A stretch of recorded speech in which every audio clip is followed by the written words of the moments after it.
Hello, I'm Christina with The Turned Leg, and today I am going to answer a question that I keep getting asked over and over and over again, and especially from new bee booth owners. It is a problem, and actually for even people that have had a booth for a long time, and that is, what do you do if you're not selling? And I've heard so many things lately about how many people feel that the antique business, the antique mall business is changing and evolving.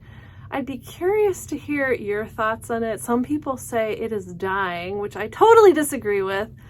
I do think there are new customers coming into antiques. I think we're seeing a lot of younger people shopping, and that just makes me so excited. The younger generation is really excited about things that are handmade and built to last, and that just really thrills me too. But what we really want to talk about is, what if you're not selling? I mean, we just went through Black Friday, Small Business Saturday, the holidays are coming, and no matter what your thoughts are on the economy, it seems like every year is a little different. Recently in my booth owners business group, I have a private business group on Facebook, and we have weekly Zoom meetings. We all shared what we were selling, what we've been seeing, and the trends that are happening. But one of the things we're always talking about is how to get more sales, how to get things to sell. So today I'm going to talk to you and share a few tips and tricks that I have learned over the years that really do work. I've been a booth owner for over 10 years, and a lot of these tips really have brought me success, and I hope they will for you too. The first thing I want to talk about is, if your items are not selling, what does the item look like? There are so many times that I go to antique booths, or even in my own space, where I have something and it's not quite right. And instead of fixing it or painting it or tweaking it or doing the simple repair, I might just put as is on it and put it in the booth. I will tell you, if you are putting items in your booth, if you have time, if there is any way that you can make the piece just a little bit better, if you can not have to call it as is, tighten up the screws on the piece so it opens and closes better or whatever, that is really going to make the difference. I don't think there are many people that go shopping looking for as-is pieces. And if they find something and they love it and they look at the tag and they go, oh, it says as is, you might be losing out on a sale. In the beginning, when I was a newbie, like sometimes if I just found a really cool antique, I was like, I don't care, I found it. It might need a little work, but someone else will want to do it and it's not a problem. And I'd throw it in my booth. But the truth is, not everybody thinks like I do. And for most people, saying something is as is going to deter the sales. So if you can fix it and resolve that issue before putting it in your booth, you really should. Otherwise, I would say think twice about putting it into your booth. Unless it's something extremely rare, maybe that ironstone pitcher with one small little chip that's hardly noticeable is going to sell. But if you can find a pristine one, that would even be better. One other piece of advice, and this is probably self-explanatory, but there's so many people, when I'm talking to them about their booth spaces, they're like, oh yeah, I just don't do that enough. And that is, how often do you come into your booth to clean and fluff it? Just make it pretty, to make sure that the things that people took out to look at, you put back where they go. Like if you have, kitchen utensils in a crock or something, that you can just kind of slide them back in, or the books on the bookshelf are straightened, or you dust your shelves, especially clean any glass surfaces, because that really shows the dust. It is so important to do these little things. I have had so many customers when I'm in my booth cleaning and fluffing and sweeping and, using Pledge or something, they'll go, oh, it smells so nice and fresh and clean in here. Seriously, that smell can help shoppers just have a good feeling about your booth and your booth space. And obviously it looking clean and fresh and nice really goes a long way. Also, consider the lighting that you have. If you have electricity, make sure you have good lighting. I would encourage you to use daylight light bulbs. You should have overhead lightings. You should have accent lighting. But lighting makes such a difference. It makes the space look bright and welcoming. When you're going through your booth, you're not just putting things back where you had them. You also might want to think about rearranging items. I'm constantly hearing it referred to as the quarter turn technique. It's not really, although I know there are some booth owners out there that literally like quarter turn their whole booth every so many weeks. Like they'll literally move the items, just a quarter turn. I pretty much like to mix it up. Things in the back, move them to the front, just, move bigger pieces, restock it, put different stuff on it. But changing things up like this is going to make everything look fresh and clean, even if it's not all brand new. People will, see stuff they never saw before, no matter what your booth space. And I guess that brings me to my next topic, which is new items. Are you adding in new items when you're doing all of this? You can't just always have the same stuff. I think even if you did the quarter turn technique, after a few months, everyone would be like, that booth never changes. And then the customers aren't going to want to go in.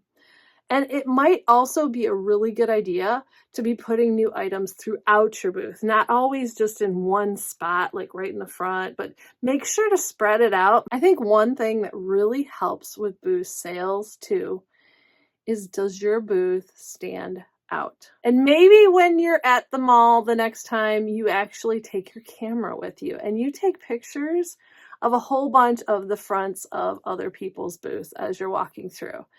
Then take a picture of your booth. And I want you to really think about it. Does your booth stand out?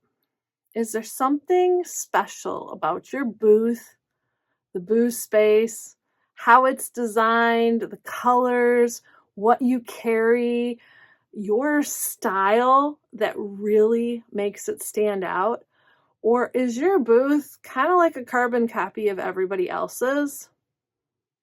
If you were to give directions to somebody to find your booth and you could only just describe like what's in it, would they be able to find it? If you just said, oh, well, mine's the one with that white mantle. How many more white mantles are there?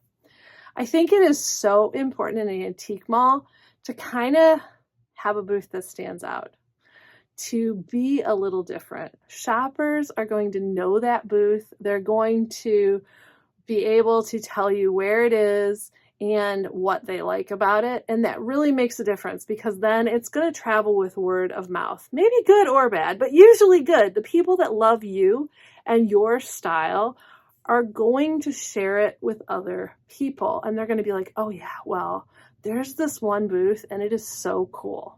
I think one of the fun things about being an antique dealer and having your own booth space or being a vintage booth owner is that you really can embrace your own style. It can be a little different. It can be a little weird. Your booth is going to then stand out and get attention, and the attention is going to lead to sales. So you don't have to be like everybody else. And I think in this business, it's probably better if you don't. When I first started with my booth, I had so many bright colors, and I still have a lot of bright colors. I just really like them. And I don't think people knew what to think of me. And maybe today they still don't. I still overhear customers saying that, like, there's so many bright colors and it's so loud and gaudy. And you know what? That's fine. But it is definitely me and my style. So whatever yours is, I hope you will embrace that, and your people will find you to shop. And I guess one more thing about that is I want you to think about when you go to an antique mall or you go shopping, aren't you looking for something a little special and a little different? What does your booth look like? When you approach your booth, I think what I usually see can be broken down into 3 different types of booth. There probably are more, but let's get it really basic. And that is, there is going to be the first type of booth is going to be what I call a picker's booth. It is wall-to-wall everything with a little narrow area that you can walk through, and there's just tons of stuff. It kind of looks like they've been just adding stuff to the booth over the years, and stuff maybe hasn't sold, or they're just adding a ton of it. But this might be a picker's paradise. It may have lower prices, but there is so much to see that maybe even when you walk in, you're worried about breaking something, or you're overwhelmed and you just like, I can't even look anymore. There's like just too much to see here. So that would be the first type of booth that I see often in antique malls. The other type of booth that I see in antique malls is the booth that I'm in the aisle, I'm looking in, and I can see everything in the booth because there's not really that much stuff. It's probably all eye level or below. There's no, tall items or a little path that I'm going to walk through to see different things. I can step back in the aisle and see everything in that booth. Now, I have seen many beautiful booths that fit this description, but I think a lot of times by me thinking that I see everything by standing in the aisle, if something doesn't quickly catch my attention, I might not go even into the booth to shop. And that is a problem, because if I think I see everything, I might just move on to the next booth. And a lot of times I'm probably gonna miss stuff, right? There was probably a whole bunch of cool stuff that I'm missing because I don't walk in. I think as antique dealers and vintage booth owners, we want the customers to walk our space. So it is so important that in your booth, they really can't see everything from the aisle. You can do tall end caps in the front, or you can put a tall piece in the front that they have to walk around. But just having something blocking a little bit of the view, I'm not saying like walling off your booth, but somehow so they have to go in and maybe meander through, is just such a good idea. I know if you read about gardens and garden design, it's kind of the same thing too, that you don't want people just to like see everything in the garden. You want them to take this little path and see all these little bright spots. And as they're walking through, they're going to discover like a beautiful rose bush or a little bird bath or a garden sculpture. And these are special little moments. And I think when you go into your booth, no matter the size, I think you can still have that where they're going to turn the corner and go, oh, look, back to back, you have two pieces of furniture. So when they walk in, they can see what's on the other side and they didn't even see that piece of furniture. Or you could have a little light and it's accenting something special. So you really want to give them an experience in your booth versus just seeing it all, because if they think they see it all, they're not going to spend the time in your booth. One way to get shoppers to spend is to have them be in your booth for a longer period of time. Maybe not in the picker dangerous situation. Some people like those booths though. Those are their kind of booths. And probably all of the booths I mentioned, there is a person for them all. So probably some of you will be watching this and be going, Christina, I like a real clean booth where I can see. That's fine. Do you. I always tell my booth owners, it's really important to honor your style of a booth and to do what you think is best and see how it works.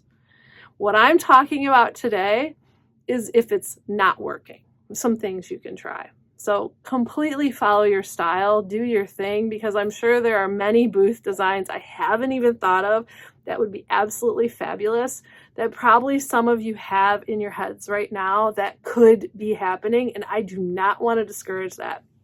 The third type of booth, so we talked about a picker booth, we talked about a really organized, see everything booth from the aisle, and we've also need to talk about the third kind of booth. And I think that is more what I'm seeing is the curated and styled kind of booths. And they usually do have more of like, you can't see everything. You got to they'll lead you in and there's a path you follow.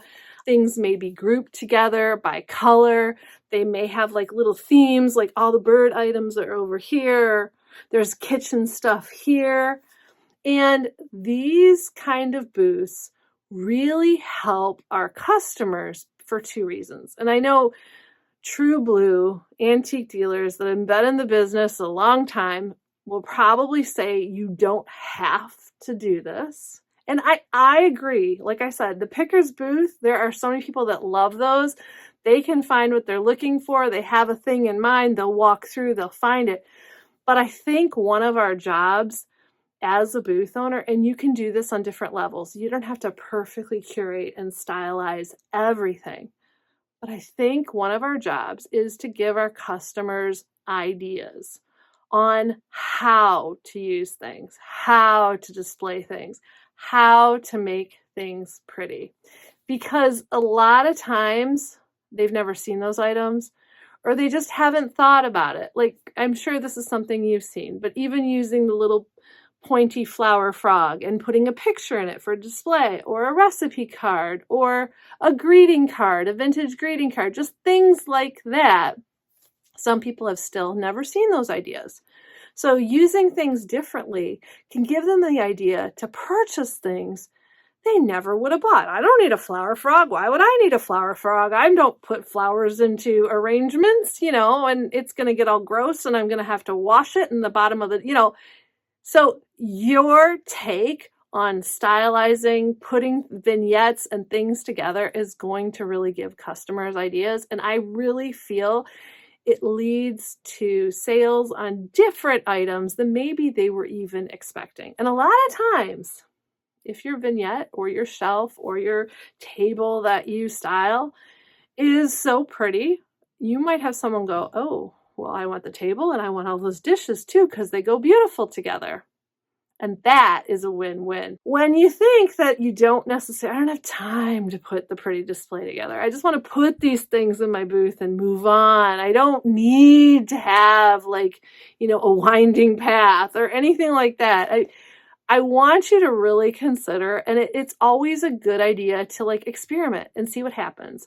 For me, one of the things that I have is I have a salvage area in my booth where I have spindles and I have turned legs and I have old windows, and they're just grouped together. But that area is not stylized and pretty. And it's so funny because I battle with myself about, should I spread the salvage throughout or should I keep this area for the people that know how to use it? That I've redone displays before where I stylize. Like, I had a beautiful hutch that I thought would just sell. Like, I don't have to put anything on the shelves. I'm just going to put it in my booth and it's totally going to sell because it's beautiful. It's vintage. It's gorgeous. It sat in my booth for the longest time. It didn't sell. The minute I styled that shelf, they got a call. Christina, you know that china cabinet that you had? Well, we had to take all the stuff out because it just sold. So I go back and forth, but I think it is so important to show people how to use stuff. And then, you could have, so if you did the little flower frog that we were talking about with the picture, you could have some more for sale below it. This is how you use it. In my salvage area, I'm going to show you, I tackled it recently because it was a bit of a hot mess.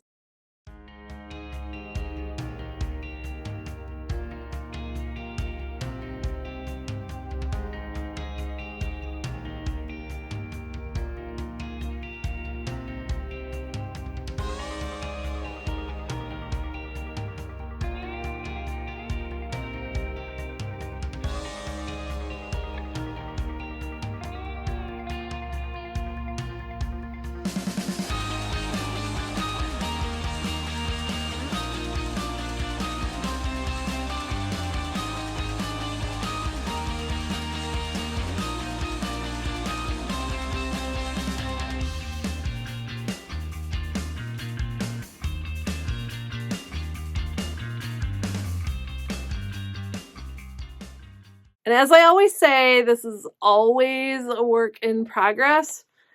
I might integrate my salvage more into my vintage and antique items more. Who knows? I'm curious if you have any ideas or suggestions. I would love to hear from you. Feel free to comment down below. but I do like having a DIY kind of salvage area. It is located near all of my paints and products and wholesale items that I sell. So people that are coming in to kind of do all that DIY can kind of go right to that spot and find everything they need. I spend a little bit more time on the prettier areas and stylizing those. This is my salvage area and I have specific shoppers for it. But one of the things I've really been doing in this area is trying to bring in samples to give people ideas and to even have links to some of my YouTube videos. Like I sell salvage windows. So I have links to 5 different ways that you can use a salvage window. By the way, I'll put that link in the description below and probably somewhere up here if you want to check the video out too. But that way people can see the sample, they can buy the window, they can have these resources available to them. I think it'll give people more ideas, and part of selling is giving people more ideas of how to use things and how they can use more of your items in their home. Right? I mean, that's why there's end caps at the grocery store, you know, for the holidays. Like, oh, you don't just need these cookies. You could use all these cookies. And here's a pretty cookie sheet that you could work with, or a pretty tray. And you could, and then here are the little baggies or the Rubbermaid containers to put the cookies in. They have them all in one location. So then you're like, oh, I don't just need the cookies. I need the cookies and the sheet and the trim and the sprinkles or whatever else, so that you get the whole package. I think as a booth owner, it's just something to think about too. Am I giving new ideas to my customers? And I wouldn't worry or beat yourself up over ideas.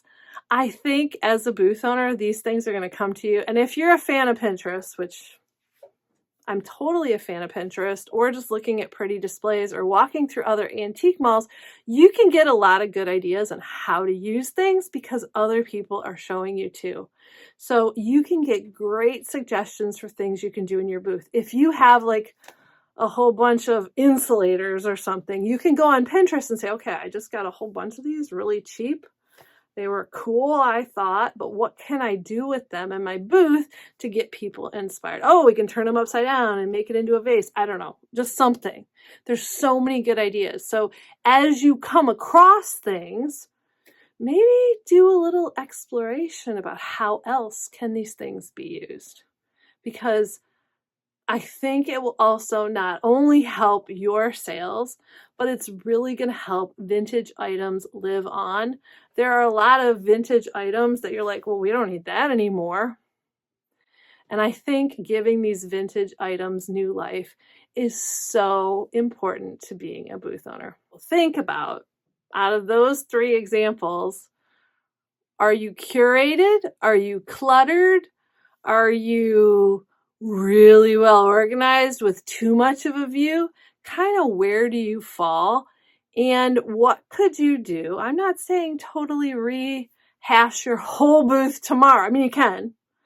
But what are some small things that you could do to make a difference? If you're a too cluttered booth, well, maybe if you got the booth next to you or another booth space at the antique mall, you could you'd have tons of inventory. You'd probably sell more if people could see more of the items you had. There are so many little things that you can do to help yourself and make your booth better. I also want to mention about the booths that are really cluttered. And I know my booth, it tips between like just enough stuff and sometimes too cluttered, because I'm buying and bringing stuff in and I'm not always doing all the curating. I'm just popping things in because I'm busy and I have to go. So I know it's a fine line. Like we bring it in, we bring it in, we bring it in. It's too cluttered. We have to reorganize it. But I just have to remind you, because I remind myself of this all the time, that when something is too cluttered, do your customers really have the energy to shop it? Because I don't know about you, that overwhelm is real. And if I'm in a booth that's really cluttered, I'm like, I can't. It's like just too much to look at. And I usually will walk out. Another thing that helps with sales, and this is something I know so many people don't want to hear or don't want to be bothered with or don't really have time for. I always say, just because you are in an antique mall, You can't just assume they're going to do all the advertising for you. Even if they do a fabulous job of advertising, people might still not know that your booth exists. If it's a huge mall, they might take pictures of your booth like how many times a year? They might spotlight it every once in a while, but you're not going to get the traffic from social media like every day or every week. You're not going to really grow a following just by being on their. I really feel it is important for booth owners to have their own social media accounts, Facebook, Instagram, all the things. I do have a video here if you want a little bit more information on that, so feel free to check it out. But besides having your own social media account for your business, you can also list your items on buy-sell groups like Facebook Marketplace, things like that. It will get traffic in the door.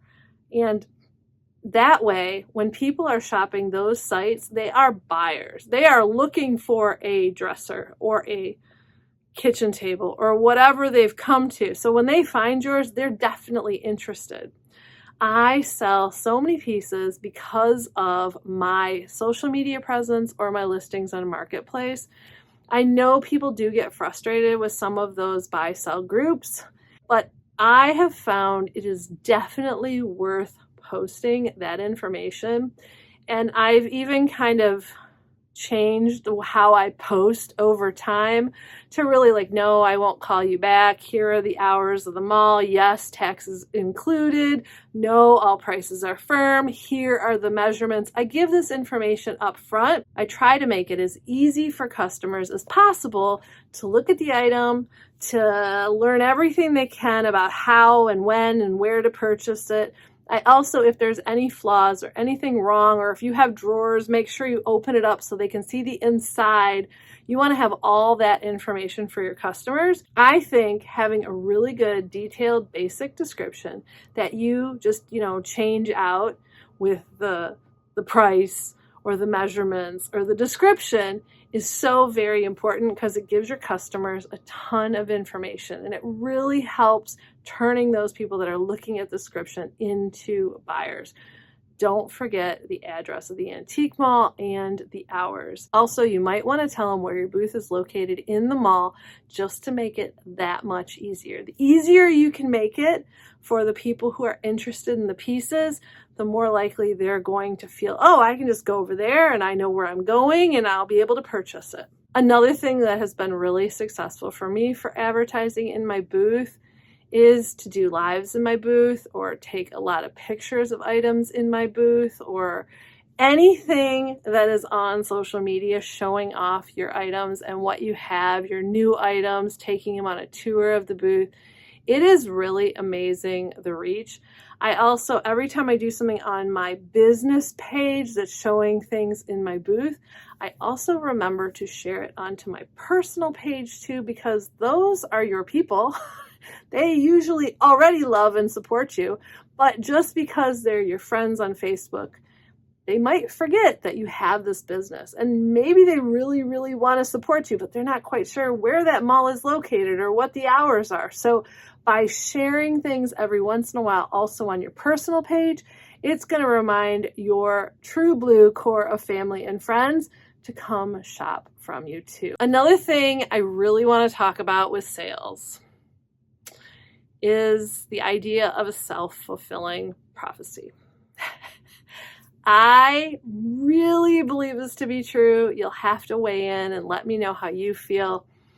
But we used to say, for instance, any month that started with the letter J, you wouldn't sell. June, July, August, and January. And a lot of dealers would be like, I can kick back. I can go on vacation. I don't have to work my booth. I can just, because it's not going to sell anyways. I think also a lot of times that dealers are in perhaps a selling downslide, like things are just not moving like they planned or thought, or not as good as last month. I think a lot of times dealers will kind of do the same thing. They'll get it in their head like, oh, this month is just going to be horrible. I'm just not going to sell. It's going to be the worst Christmas season ever. It's going to be the worst November ever. It's going to be the worst. And it's in their head. And I really feel there is a power in the words you say. I think when you start saying that out loud, you actually start to believe it. And you might not even realize that your actions, maybe now you're frustrated, so you're not going to go to your booth as much, and you're not going to shop for it, and you're not going to clean it, and you're not going to, all of these things, you're not going to promote it, are going to help it to be a self-fulfilling prophecy. It's going to happen. It's going to be the worst holiday season ever for you because now you're not doing these things you would normally be doing if things were good. I mean, you know what it's like. You get a big sale in your booth and you're like, woohoo, life is good. And you want to go put the new items in. You want to make your booth look beautiful. You want to get it all set for the next big sale. There really is something to be said about how you think about things and how it affects your actions in your booth. So please be really careful with your self-talk or even the things you're saying out loud. Like, yeah, yesterday wasn't too great, but I got some new items and that booth is really going to be good. It's going to make a difference. I promise you. If you say June and July are going to be the slowest months ever, they will be because of what you do. A lot of times, if you think things are slowing down, maybe you need to look at what you're doing. Maybe have you posted on Marketplace? Have you moved things around? Have you fluffed your booth? Do you have a new look? Have you been bringing in new items? There are a lot of factors. Usually for me, if things are not going well in my booth, I'm like, uh-oh, that's on me. What do I need to do? Oh, I haven't been promoting that, so probably that's why that hasn't been selling.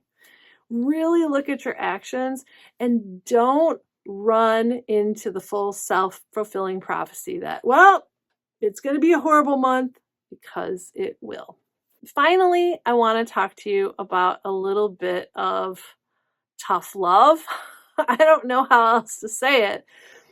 If you have listened to this video and you've made it this far, thank you so very much for doing that. I appreciate you all very much, and I hope it's been helpful.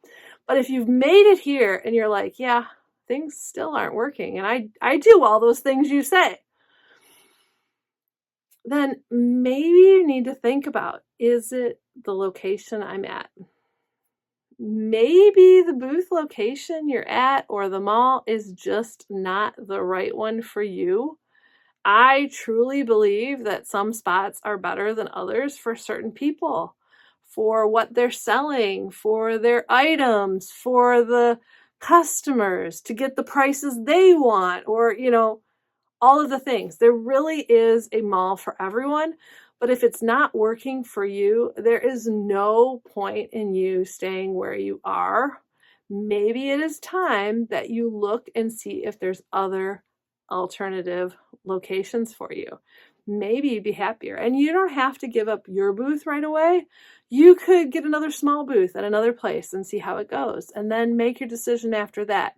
I am constantly amazed in my booth owners business group when we talk about antique malls that everybody in the group are in, how different they are. Do they require you to work? How big are they? How busy are they? Where are they located? What do they allow you to stock? How do they interact with their dealers? How many days of the week are they open? When are they closed? All of these things, and all of these things play into your sales. So if things aren't working out, that might be something else that you need to consider. So I don't want to end on that negative, sad space, because I really hope that everyone is in a mall that they love with wonderful, amazing, supportive people and staff, because that is available. That is out there, just in case. Maybe you're like, well, really? If I wasn't at Plaza Antiques with all of the amazing people that I've been working with, who helped and supported me, even when I didn't want to listen, I would not be here today, because that's how I learned all of these tips and tricks to help my business grow. So I hope that you can find a special place that will help nurture you and your business and help it to be successful. I hope this video has been helpful for you. I thank you all very much for watching. Now get out there to salvage, repurpose, and create, and hopefully start selling.